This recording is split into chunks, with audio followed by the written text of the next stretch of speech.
I travel a lot and collect the scariest, creepiest, mystical, and strangest stories from people's lives. Every new episode I record in my journal of horrors. In any small town or village, there's at least one new story for my collection. Grim secrets, bloody cults, strange creatures, and paranormal phenomena. Welcome to the world of events that exist every day around you, but you don't even suspect.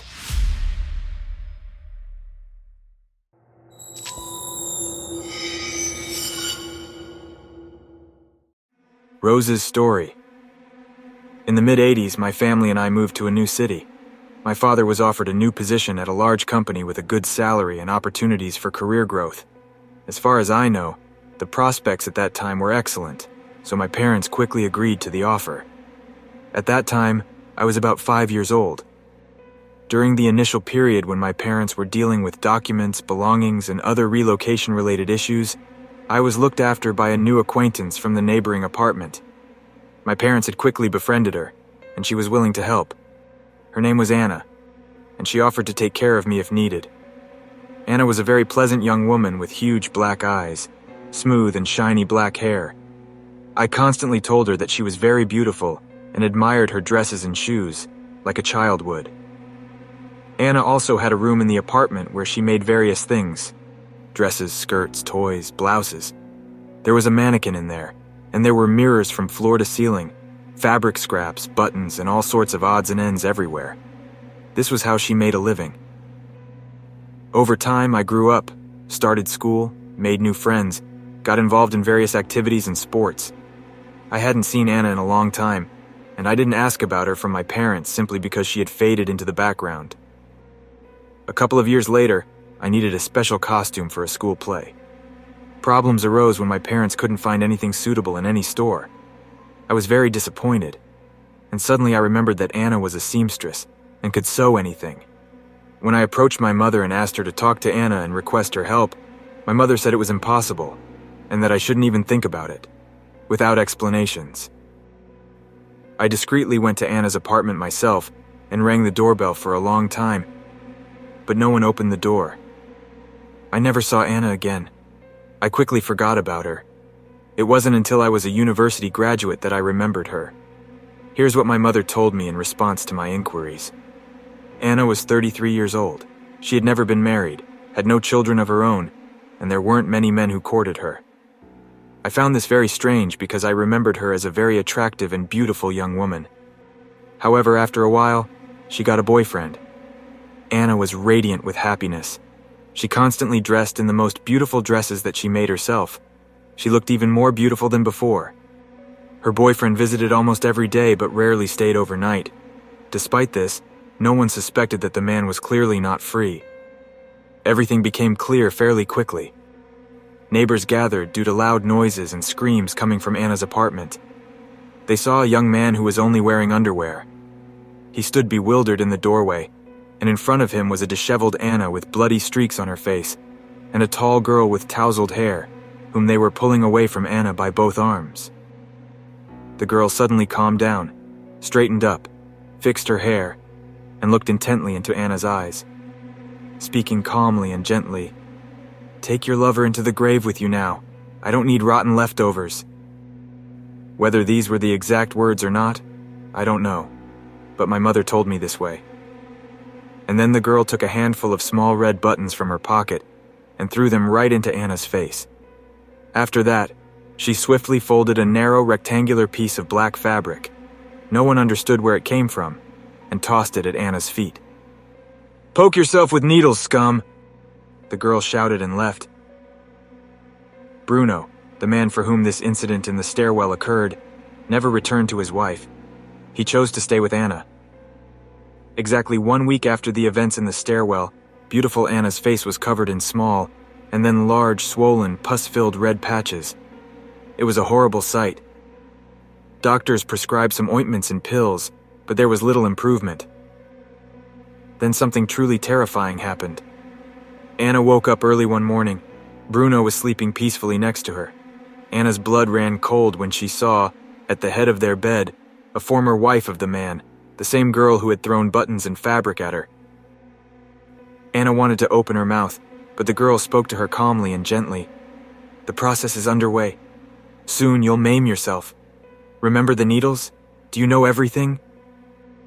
And as if it were a terrible dream, Anna saw all of this, then immediately plunged into a black abyss. When she opened her eyes, her boyfriend was still asleep next to her, and there was no one else around. This is all that Anna told my mother. She didn't get a chance to say more. Bruno found Anna in the workshop room. She was sitting under the table, picking at her festering facial wounds with sewing needles. She had horribly disfigured her skin, and she was approaching her eyes. Her legs were an earthy color, and her feet were tightly bound with a knot using a black fabric scrap, which was quickly thrown away after the argument in the stairwell. Or maybe it wasn't. After that, the young man took Anna somewhere and no one ever saw them again. Others moved into the apartment a long time ago. I don't know if what happened to our neighbor is true, or if there's any magic involved. But in my memories, there's only a beautiful young woman who entertained me in my childhood with her shiny black hair. It's hard to believe that something like this could happen in a perfectly rational world.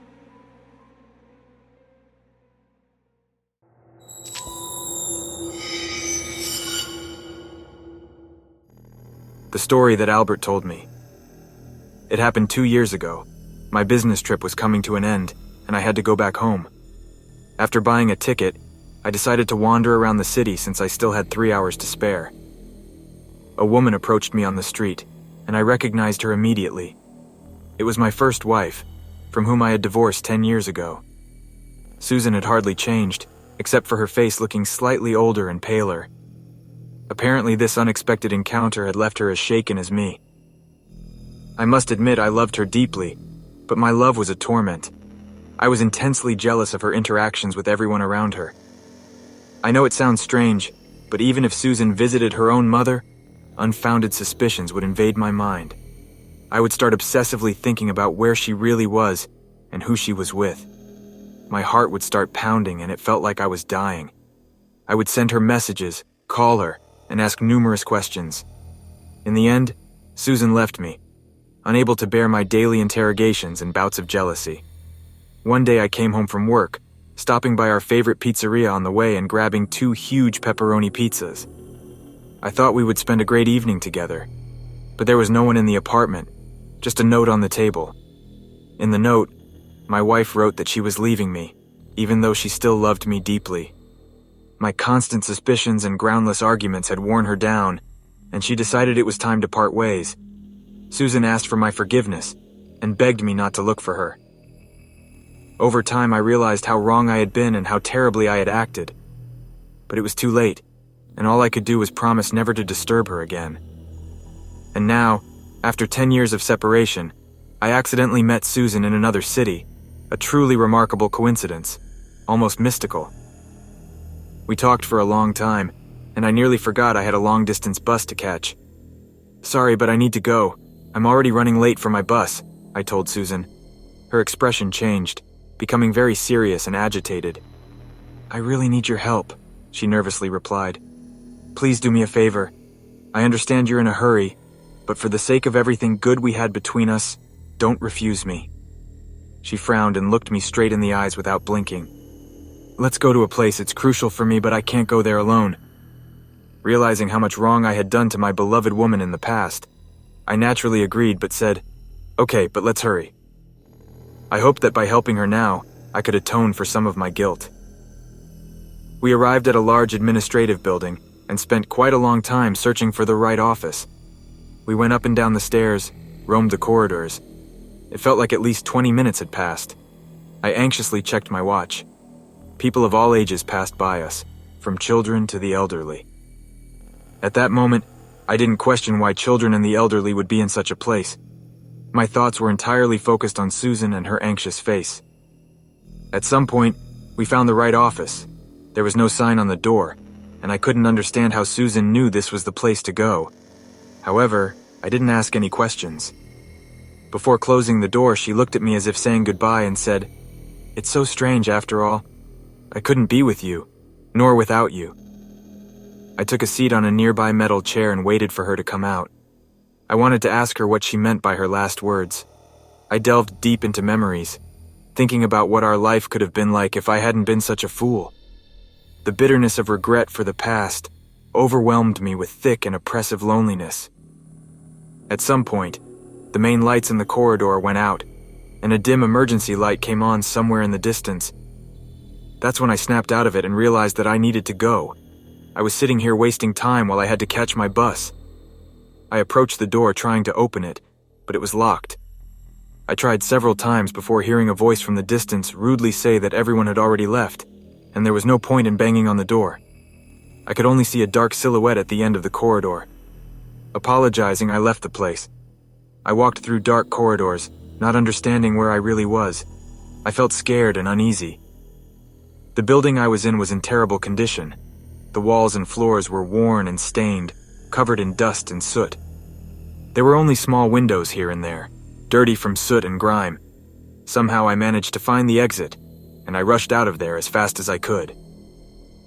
I was 2 hours late for my bus, and I had to buy a new ticket for another trip. While purchasing it, I overheard the local staff talking, whispering about a terrible incident. They said that the previous bus, the one I was late for, had overturned and plunged into the river. None of the passengers survived. 2 weeks later, I stood at the door of the house where Susan's mother lived. It took some effort to find her address through mutual acquaintances. The woman told me that her daughter had passed away 8 years ago, 2 years after our divorce. I didn't believe her, thinking she was afraid of my irrational behavior, fearing that I would start pursuing her daughter with jealousy again. When I asked her to show me the grave of my ex-wife, she hesitated but finally agreed. A couple of hours later, I was at the local cemetery standing by Susan's grave. I had loved this woman passionately all my life. Despite the pain I had caused her, she inexplicably saved my life. Tears streamed down my cheeks.